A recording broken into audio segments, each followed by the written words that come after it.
Hey, welcome to another episode of Kristy Doesn't Know Shit About Movies, the podcast, where Kristy dissects movies she's never seen. And I describe them, too. Yeah, well, that's kind of what I meant. No, you can dissect a movie. That could just be me sitting here, like, with a scalpel and a DVD, and just the sounds of that happening. True that. Yeah.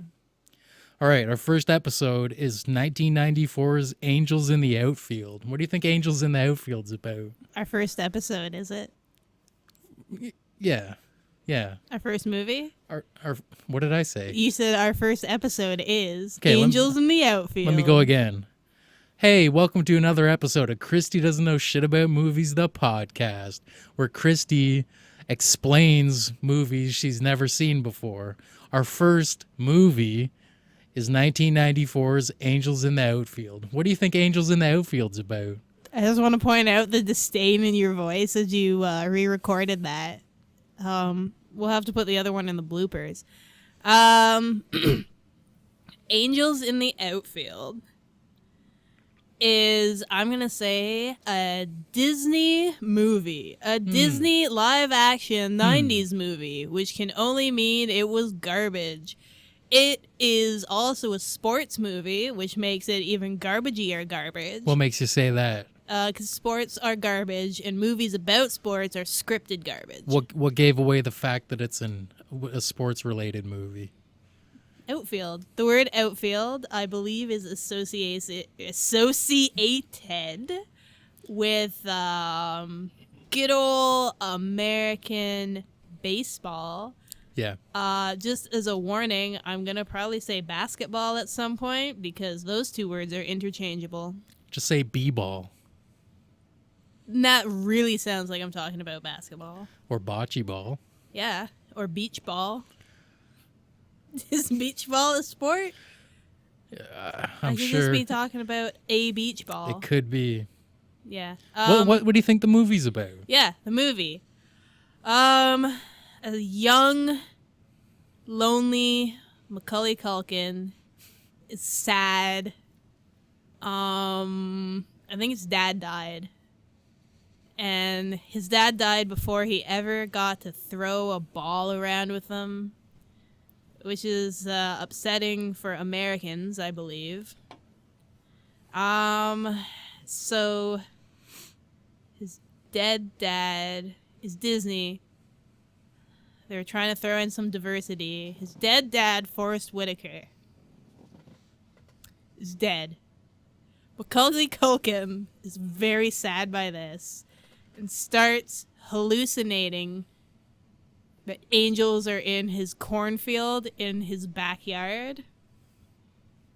So he torches the cornfield because that's the fastest way to clear a field. And he just starts building a baseball diamond, I believe, is what they call them. Yeah. And his mom's probably like, what are you doing? And Macaulay Culkin's like, my dad's dead. And she's like, that seems legitimate. So she just lets him do this. And he hallucinates some angels. And he's like, if I build it, they will come. In his dead-eyed little Macaulay Culkin way. So he builds a baseball diamond, gets all his friends to come see his quote-unquote angels come play. I believe the Angels are a team as well. Was this like some Mighty Ducks bullshit where Disney bought a team and then made a movie about them to kind of try to make people care about the team so that Disney could then make more money off of the team? Yes. Okay. So the LA Angels, possibly a real team. I don't follow my sports too well. The LA Los Angeles, the city of Lost Angels. You got something. Oh yeah, that makes sense. That's legit. Okay. I'm genuinely impressed. Okay. See, I know some things. So the LA Angels, under endorsement by Disney, appear in this child's burnt cornfield to play a game of baseball for his hick-ass friends. And in the end, Macaulay Culkin's dead Forrest Whitaker dad is also there. And they sit and watch the game together. So what, Macaulay Culkin's not even playing? No. He's just watching? Yeah, he never actually gets to have a game of catch with his dead ghost dad. This movie was just a cash grab. Disney did not think it through plot-wise because they didn't really care. And kids weren't going to catch that the initial starting reason for the movie was no longer continued through to the end. So they just bought the LA Angels and then were like, fuck, we're too deep into this. We're going to have to make a movie no matter what.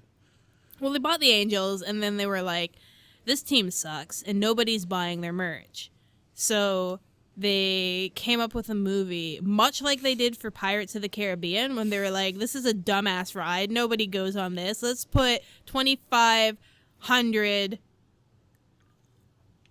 million into this. I think, yeah, that's the number I want. And trick Kristy into thinking that the ride might be good. And just watch her bitterly sit on that, 10-minute ride while animatronic pirates are singing at her. They did the same thing with the LA Angels. Shove money at it. If you film it, they will pay. All right, moving right along. Our next movie, not episode, our next movie is 2000's Big Mama's House. What do you think Big Mama's House is about? Oh, this one's hard because I can't remember if it's an Eddie Murphy movie or if it's like those dudes who do Scary Movie. It was 2000, you said? Yeah. This was... You're talking about the Wayans brothers. Damon Wayans and Marlon Wayans. White Chicks? Yeah, that's them. The Wayans brothers. Yeah. Okay, I don't think it was them. I feel like that was before their time. Can I just stop you now and say it's neither of them? It's not Eddie Murphy either? No. In my story, it's Eddie Murphy. Okay. Eddie Murphy gets a spinoff from The Nutty Professor. This is his last chance to ever be accepted in Hollywood. After that, no one wanted to look at him, and he just became a donkey. So, in Eddie Murphy's last chance to produce something successful, he plays all the characters in the big flop, Big Mama's House. Essentially, he is just in drag and playing up as many stereotypes as he possibly can fit into what I can't imagine was much over 1 hour. It was like an hour 5. Yeah. They were like, to be considered a movie, you have to be over an hour. And it's like an hour and 5 seconds of as many stereotypes and giant red dresses that he could get from Walmart. The plot is probably something just dreadful and stereotypical. There's got to be a little bit of conflict for it to work as a movie, right? The conflict is probably something food related. I can imagine it's something food related. Either like a delivery guy didn't get there on time, or like she needs a certain spice to make a food. Like there's got to be a meal involved, and all the relatives are coming over for this meal, and if it's not perfect, she'll look a fool to everyone. So she's having this conflict, even though really it's just herself judging her, because Eddie Murphy is the only character in there. He even plays the small children. There's a baby, it was just Eddie Murphy's face superimposed on it. Yeah. You can't go any more into detail. I'm sure the pitch for that movie wasn't even that long. He probably paid to have it made himself. He was probably just like, I'm gonna be fat and wear a dress, and they're like, okay, here's a budget. Yeah. All right. Our last movie of the episode is 2003's Bruce Almighty. What do you think Bruce Almighty is about? I think I've seen that one. Oh.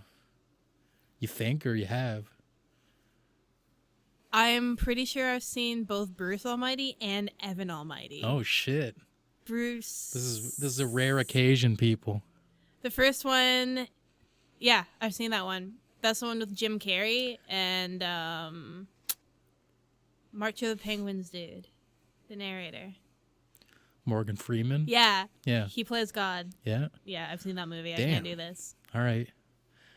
Well, I've seen really random movies, just not like typically I'm ones anyone should stupefied. see. I'm completely stupefied that you've seen this movie. Yeah, stupid is definitely the beginning of a word I would use.